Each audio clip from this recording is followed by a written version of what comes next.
Welcome to this episode of Robert's Creative Chronicles. So today I'm going to teach you about the parallel connection of capacitors. Now these capacitors are connected side by side, which means they are parallel.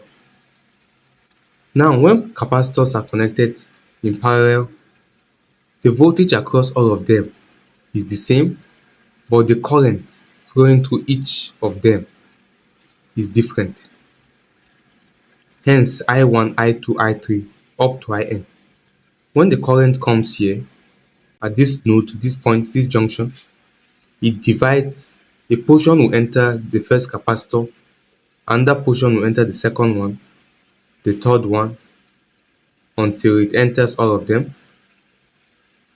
Now the equivalent capacitance given by this is given by the formula. Equivalent capacitance equals to the first capacitance of the first capacitor plus the second capacitance up to the total number of capacitance of the capacitors. So this formula is for n capacitors in parallel. So the total number of capacitors connected in parallel is given by this formula. No matter how many there are, to find the equivalent capacitance, you use this formula.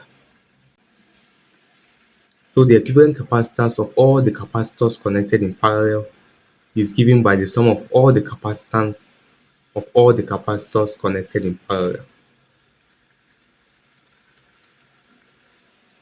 So that's it.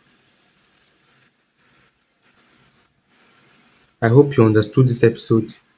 If you have any question, feel free to contact me using my WhatsApp or email written in the description below, or you can write them in the comment section. Thank you for watching. Please don't forget to like, share and subscribe to my channel and hit the notification bell to get notified as soon as I drop a new video.